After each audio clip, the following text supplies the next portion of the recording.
Heute bei Juliana Matthäus zeige ich euch, wie man eine Punchnadel nutzt und damit tolle Muster kreiert. Damit könnt ihr den wunderschönen The Punch Polunder mit dem Muster eurer Wahl verzieren und ich sag euch, es macht so viel Spaß. Hallöchen ihr Lieben, ich bin's Juliana vom DIY-Modelabel Juliana Matthäus. Ganz egal ob mit oder ohne Näh- und DIY-Erfahrung, mit uns könnt ihr euch selbst exklusive, trendorientierte und verantwortungsvolle Mode schaffen. Ja, die neue Lieblingshandarbeitstechnik im Juliana Matthäus Team ist definitiv das Punch Needling. Und falls du noch nie davon gehört hast, dann lass es mich dir kurz erklären. Man benutzt diese Punch Needle, sticht damit von oben nach unten in einen Mönchstoff ein. Das ist ein Stoff mit einer sehr groben Webart. Dabei entstehen auf der Unterseite Schlaufen. Diese Schlaufen ordnet man dann in einem bestimmten Muster an und man hat ein absolutes Unikat geschaffen. Diesen Stoff nimmt man dann, um etwas daraus zu nähen. In diesem Fall zeige ich euch, wie man den Punch Polunder daraus näht. Und ja, es ist nicht nur ein riesen Spaßfaktor, es sieht auch noch super cool aus. Also macht am besten direkt mit. Es ist nämlich super einfach. Pausiert einfach da, wo ihr es braucht, wiederholt so oft ihr es benötigt und dann kann nichts schief gehen und ihr könnt auch nichts vergessen. Wenn ihr das Juliana Matthäus DIY-Set für den The Punch Polunder schon da habt, dann kann es wirklich direkt losgehen, denn ihr habt wie immer alles da, was ihr braucht, in der richtigen Menge und in super guter Qualität, inklusive der Punch Needle und einem tollen Stickrahmen sowie richtig hochwertiger und weicher Wolle. Ja, und bevor ich es nachher vergesse, liked und kommentiert doch super gerne dieses Video, wenn es euch gefällt und abonniert auch unseren Kanal, denn dann könnt ihr keinen Teil unserer neuen Kollektion mehr verpassen. Ja, los geht's! Es gibt zwei Wege, wie ihr vorgehen könnt. Entweder ihr nehmt eure Schnittteile aus Papier jetzt und schneidet den Stoff dann zu. Diese Schnittteile spannt ihr dann in den Stickrahmen ein und bepuncht sie dann. Wie der Zuschnitt geht, das zeige ich euch im Tutorial vom Basic Polunder. Oder ihr lasst den Stoff erstmal im Ganzen, spannt ihn also ganz in den Stickrahmen ein, bepuncht ihn dann an den richtigen Stellen, wo ihr es markiert habt und schneidet ihn dann zu. Das ist ganz egal. Ich mache es hier in der Variante 1, also ich schneide ihn erst zu und bepunche ihn dann, aber es sei euch komplett freigestellt. Auf jeden Fall ist es wichtig, dass ihr die Schnittteile nach dem Zuschnitt, egal wann er ist, versäubert. Wenn ihr eine Overlock-Maschine habt, dann könnt ihr die natürlich super gerne nutzen. Oder ich zeige euch hier jetzt direkt im Anschluss, wie man das mit einem Zickzackstich macht. Das kann jede normale Standard-Nähmaschine.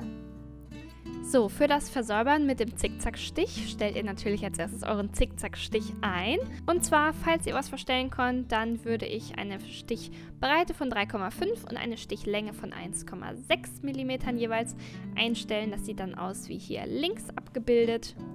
Nehmt euch ein kleines Stückchen Probestoff, um euren Stich zu testen.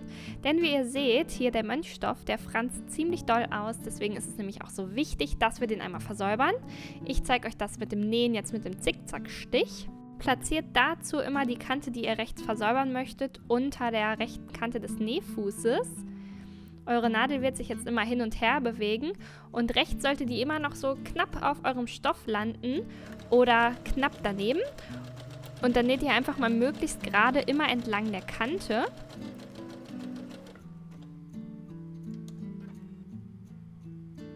Ich hebe jetzt einmal den Nähfuß und zeige euch einmal, dass der Stoff nämlich jetzt gar nicht mehr franzt. Ihr könnt hier mal rübergehen dann, wenn ihr die Naht gefertigt habt und probieren da was abzuziehen. Das geht nicht mehr. Und genau das möchten wir jetzt an allen Kanten von allen unseren Schnittteilen, die wir aus dem Mönchstoff zugeschnitten haben, einmal machen. Dafür zeige ich euch jetzt einmal, wie das Zickzack-Stichnähen mit Ecken geht und auch wie ihr diesen Stich verriegelt. Es ist ganz einfach. Legt euren Stoff einmal wie zuvor hier an die rechte Kante des Nähfußes, senkt den Nähfuß, näht also hier die erste Strecke. Dann nähern wir uns einer Ecke. Wir lassen jetzt die Nadel einmal in unserem Stoff stecken, heben dann unseren Nähfuß. Drehen unseren Stoff einmal in die Richtung, in die wir jetzt nähen möchten, senken den Nähfuß wieder und nähen weiter. So geht jede Ecke. Achtet also immer darauf, dass die Nadel schön stecken bleibt. Ihr dann den Nähfuß hebt, euer Nähgut dreht, den Nähfuß wieder senkt und in der nächsten Richtung weitermacht. Ja, das ist super einfach. Ich mache das jetzt nochmal hier in die letzte Richtung. Und ich würde euch dann raten, das einmal mit jedem Schnittteil zu machen, das ihr dann zugeschnitten habt. Einmal ringsrum an allen Seiten. Wenn ihr fertig seid, näht einfach 2-3 Stiche rückwärts, dann nochmal bis zum Ende und dann könnt ihr den Faden ganz normal abschneiden.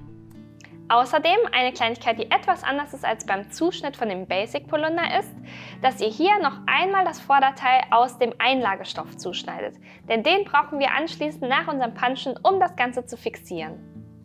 Um zu wissen, wo ihr eigentlich genau punchen müsst, nehmt ihr euch jetzt einmal eure Schablone. Die legt ihr unter euren Mönchstoff, steckt ein paar Festnadeln komplett drumherum, damit die Lagen schön fest aufeinander sind und nehmt beide Lagen einmal zu eurem Fenster und pauscht einmal alle Umrisslinien durch. Dazu nehmt ihr am besten entweder einen Kreidestift oder einen Stift, der sich entweder beim Bügeln oder beim Waschen dann lösen lässt. Okay, damit habt ihr jetzt alles vorbereitet. Ihr könnt euch jetzt eure Punchnädel dazu nehmen. Ich zeige euch jetzt, wie man die genau zusammensetzt aus ihren Einzelteilen und wie man damit die ersten Stiche macht. Und anschließend, wie man damit jedes Motiv und auch unsere hier ausgewählten machen kann. Also dabei ganz viel Spaß! So, unsere Punchnadel besteht aus 2 großen Teilen sowie verschiedenen Nadeln. Wir arbeiten heute mit der dicksten, also die mit dem größten Durchmesser und nehmen uns einmal das hintere weiße Teil von unserer Nadel sowie den dicksten Nadelaufsatz. Das erkennt man hier auch ganz gut. Vorne hat sie nämlich auch so eine normale Nadelspitze mit einem Öhr. Und wir legen einmal das lilane Teil hier in unseren weißen Schaft und drehen einmal, sodass sich das Ganze fest anfühlt.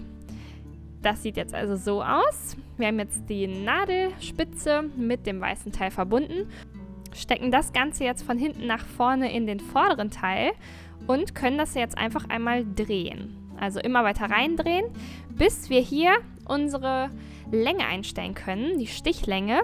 Und ich drehe mir das Ganze jetzt auf eine Stichlänge von 5. Also der vordere Teil von der Nadel hier und meinem Griff soll jetzt bei der 5 enden. Und jetzt müssen wir nur noch als nächstes das Garn einfädeln. Von hinten nach vorne wird das Garn gleich hier durchgeführt. Und dazu könnt ihr euch jetzt einmal so einen kleinen Draht nehmen, der dabei ist. So sieht der aus. Den nutzen wir jetzt, um unser Garn einzufädeln und schieben einmal die Spitze von unserem Draht von hinten nach vorne oder von vorne nach hinten in unsere Punchnadel. Auf jeden Fall so, dass sie auf beiden Enden einmal rausguckt mit den jeweiligen Enden. Wenn ihr es von vorne nach hinten einführt, dann bitte nicht durch das Öhr, sondern einfach nur gerade durch den Schaft.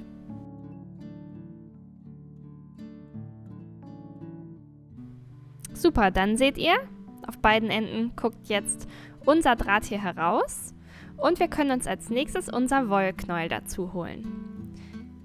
Ich würde empfehlen, erstmal mit so ein bisschen Wolle, egal welche Farbe, zu testen und auch mit einem Reststück, um erstmal so ein Gefühl für die Nadel zu entwickeln, bevor ihr euch dann an ein richtiges Stück setzt. Auf jeden Fall nehme ich jetzt mein Garnende hier, ziehe das einmal durch meinen Draht. Nur für so ein kleines Stückchen, also ich ziehe das so raus für ein paar Zentimeter. Einmal hier so mittig durch. Zack, lass es hängen. Und möchte jetzt von hinten nach vorne durch die Nadel meinen Draht ziehen, sodass meine Wolle jetzt genau hier vorne rauskommt. Genau. Zieht einmal so weit, dass auch das Ende von dem Faden da ist. Genau so sollte das jetzt sein. Und als nächstes möchten wir dann noch die Wolle durch das Nadelöhr hier vorne führen. Und zwar von innerhalb des Schafts nach außerhalb. Also von der kurzen Seite der Nadel zur langen hin. Dafür nehme ich mir wieder meinen Draht und stecke ihn einmal hier von der langen Seite zur kurzen durch mein Nadelöhr.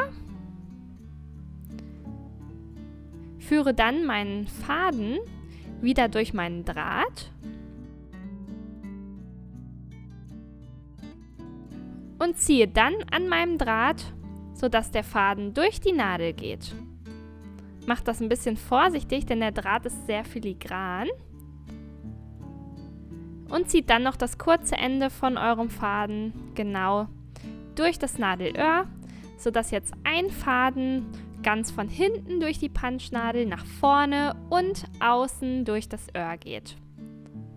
Ich nehme dann hier noch den Draht einmal ab von meinem Faden und ziehe mir den Faden jetzt hinten wieder etwas kürzer, sodass der Faden vorne nur noch ungefähr so 10 cm hängt. Und dann ist eigentlich alles bereit, um mal mit einem kleinen Test zu starten. Wenn ihr das hier auch ein paar Mal gemacht habt, die nächsten Male, dann ist das super einfach und selbsterklärend. Passt, wie gesagt, nur ein bisschen mit dem Draht auf, sodass der nicht kaputt geht. Wir halten die Punschnadel übrigens immer so wie ein Stift, also wenn ihr Rechtshänder seid, auch mit der rechten Hand. Genau so, an der lilanen Fläche. Und wie genau zeige ich euch jetzt mit ein bisschen Stoff dazu. Ich habe mir schon einen Polunder zugeschnitten, deswegen nehme ich hier jetzt einfach meinen Reststoff. Hier seht ihr aber ganz klar, dass dieser Mönchstoff ein ganz grobes Webbild hat und diese ganzen kleinen Löcher sind die wir auch gleich nutzen. Das ist super praktisch und der ist auch sehr strapazierfähig und lässt sich dazu auch noch super nähen. Jetzt brauchen wir aber erstmal unseren Stickrahmen. Und den könnt ihr einmal auseinandernehmen in die 2 Teile. Lockert hier oben dafür einfach die Schraube. Wir brauchen jetzt erstmal den kleinen Teil, das ist der innere. Und den legen wir unter unseren Stoff, also auf die Rückseite. So. Oben liegt jetzt auch beispielsweise die Seite, die unsere Markierungen aufweist, gleich bei dem richtigen Teil. Jetzt aber erstmal ein Teststück. Ich spanne jetzt von oben hier, mache das nochmal schön locker, meinen Reifen, der größer ist, das ist der mit der Schraube, auf den unteren Teil des Stickrahmens und den Stoff. Drückt mir das einmal schön fest, damit die beiden Holzrahmen auch schön aufeinander liegen. Und dann könnt ihr euch einmal die Schraube hier festdrehen. Benutzt dazu auch gerne eine Zange, dann geht es vielleicht noch ein bisschen fester. Ich finde das immer ganz praktisch. Soll nämlich wirklich schön fest sitzen, denn beim Sticken oder beim Punchen kann sich das Ganze immer wieder ein bisschen lockern. Und das ist gut, wenn ihr eine möglichst feste Ausgangsbasis habt. Probiere dann noch ein bisschen meinen Stoff hier noch nach hinten zu ziehen. Sieht aber schon sehr gut aus. So. Alles klar. Ihr merkt, wenn er gut ist, daran, dass wenn ihr hier so draufschlagt, dann gibt es so ein paar Trommelgeräusche. Also er sollte möglichst fest hier gespannt sein. Und dann kann es losgehen. Ich erkläre einmal kurz das Prinzip. Also wir halten das ja gleich wie ein Stift und wir gehen immer von oben nach unten durch den Stoff, kratzen dann mit der spitzen Seite auf dem Stoff entlang bis zu unserem nächsten Loch und stechen dort wieder ein. Wir probieren jetzt einfach hier mal eine gerade Linie aus. Dieser Faden, der hier rauskommt, der kann hier einfach mal lose hängen und wir stechen einfach mal irgendwo ein und wandern dann nach rechts.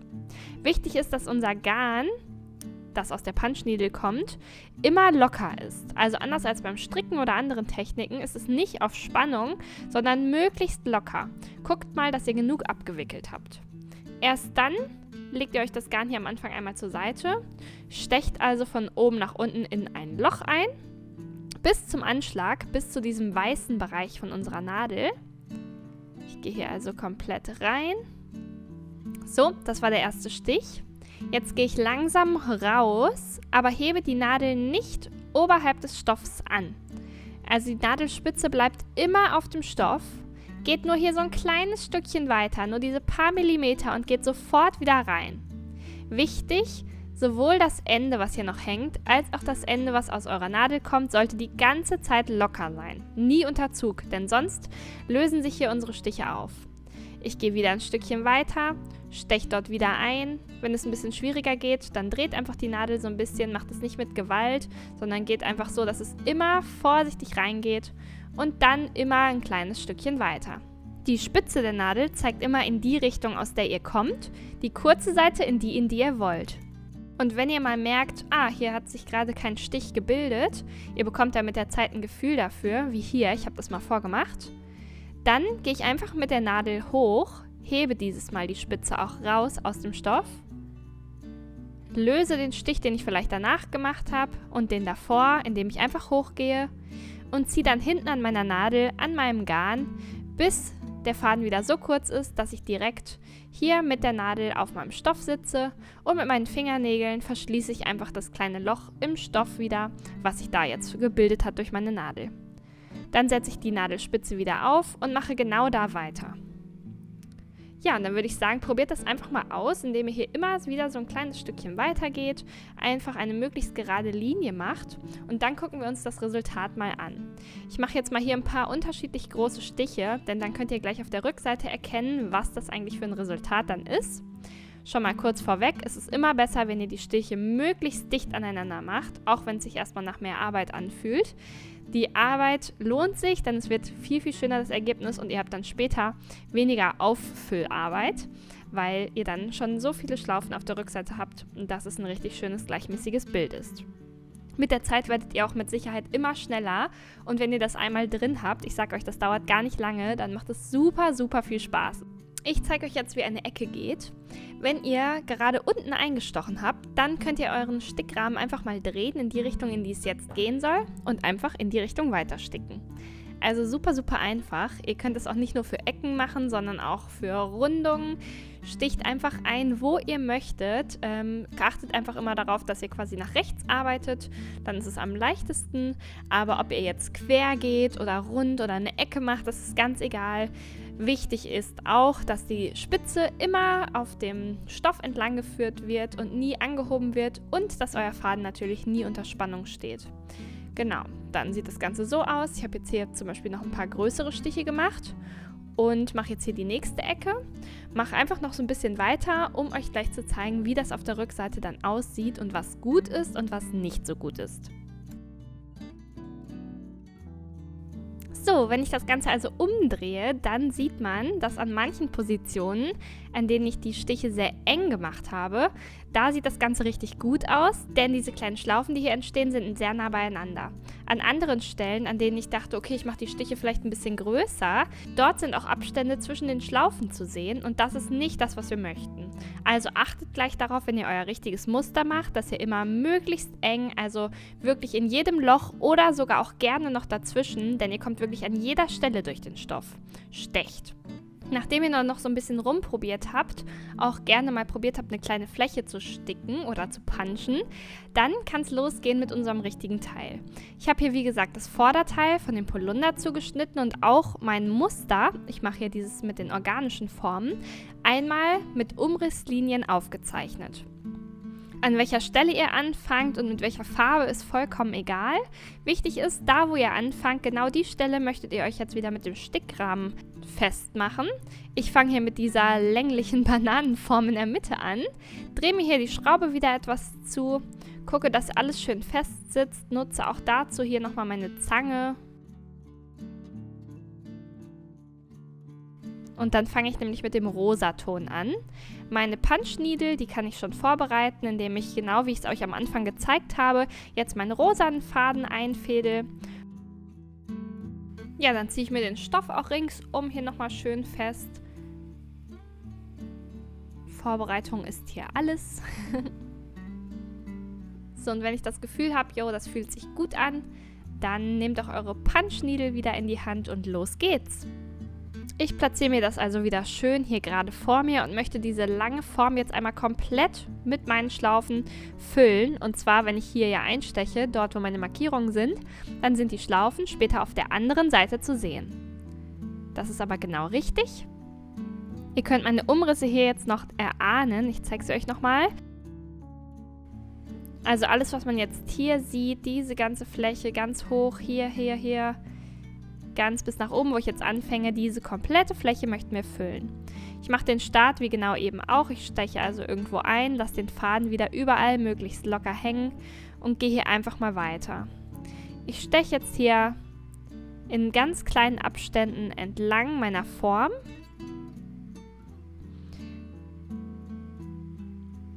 Drehe mir das Ganze dann um in die nächste Richtung zu gehen.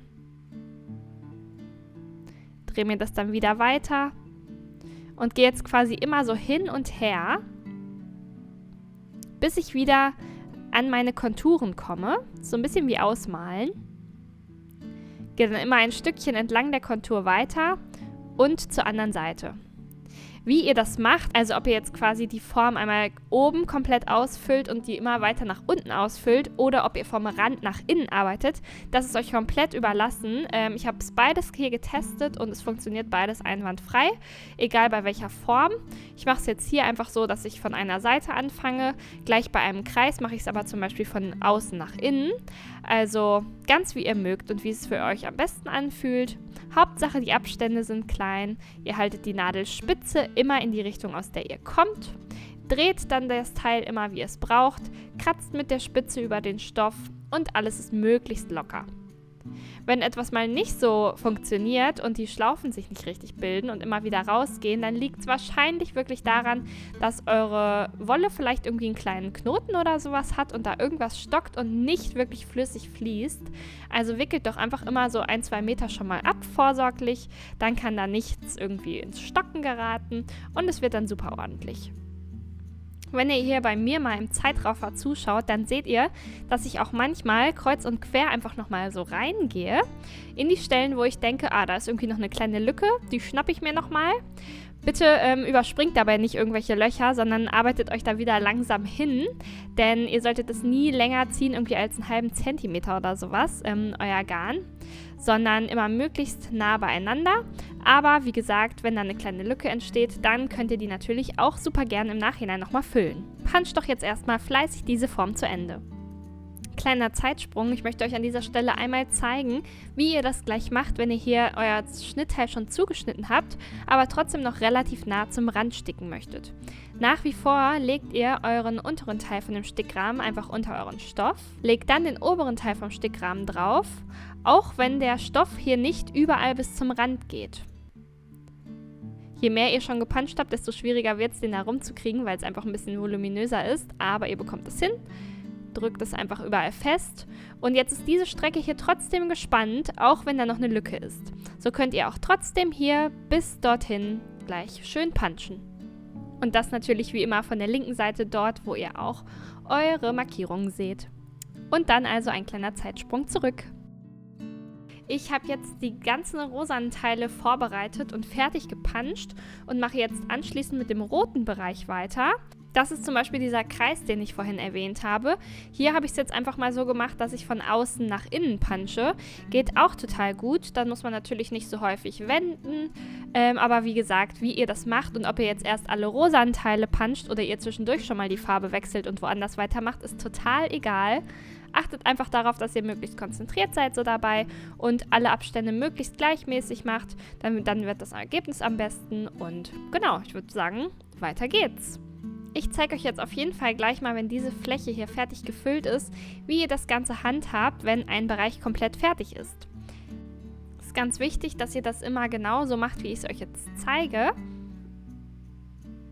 Wenn ihr fertig seid und die Fläche hier komplett gefüllt ist, so wie bei mir, dann legt ihr einmal euren Finger auf das Garn, zieht dann vorsichtig eure Nadel weg, sodass die Schlaufen sich nicht lösen, sondern einfach nur hier ein bisschen Platz gegeben wird zwischen Nadel und eurem Motiv.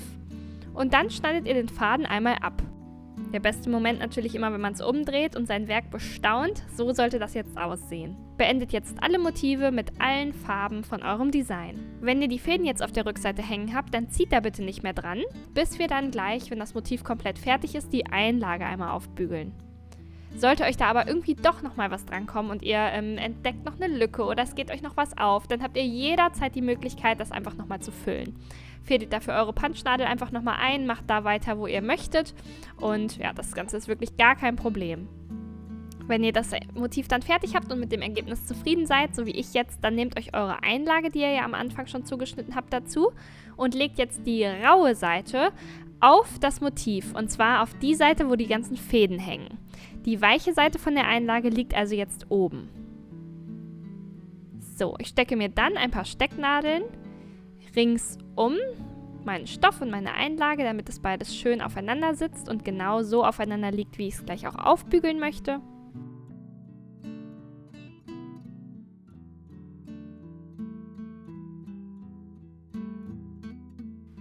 Und wenn ich das habe, dann nehme ich das Ganze einmal mit zu meinem Bügelbrett und Bügeleisen. Das habe ich auf eine Stufe von 2 gestellt, also nicht zu heiß. Und jetzt möchte ich meine gesamte Einlage einfach mal auf meinen Stoff bügeln, indem ich das Bügeleisen immer absetze, schön andrücke und auf einer Stelle so ungefähr 10 Sekunden halte und dann leicht, ohne in den Stoff oder in die Einlage jetzt irgendwelche Fältchen zu machen, weiter wandere und die ganze Bügeleinlage also auf meinem Stoff befestige. Denn durch die Hitze schmelzen alle Klebepunkte, befestigen dann also die Einlage auf unserem Mönchstoff.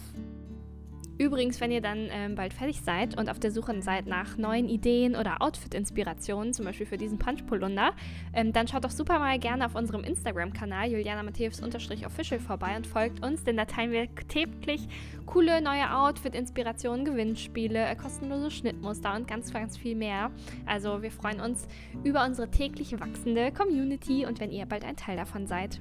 Ja, wenn die Einlage dann aufgebügelt ist, dann bestaunt mal euer Werk. Es ist richtig, richtig schön. Ich liebe den Look total und bei diesem Design jetzt besonders auch das Zusammenspiel der Farben. Und ich hoffe, euch hat es bis hierher auch so viel Spaß gemacht wie mir. Ja, wunderbar. Euer Punchmuster ist fertig, sieht richtig cool aus, es ist fixiert und damit kann es losgehen mit Nähen. Wie genau ihr den Polunder eigentlich daraus zaubert, das zeige ich euch im Tutorial vom The Basic Polunder, denn die Schritte sind genau gleich. Also hüpft einmal rüber und startet bitte ab der Stelle, los geht's mit Nähen. Das seht ihr auch in der Kapitelübersicht. Also ganz viel Spaß beim Nähen und bis gleich, fühlt euch gedrückt.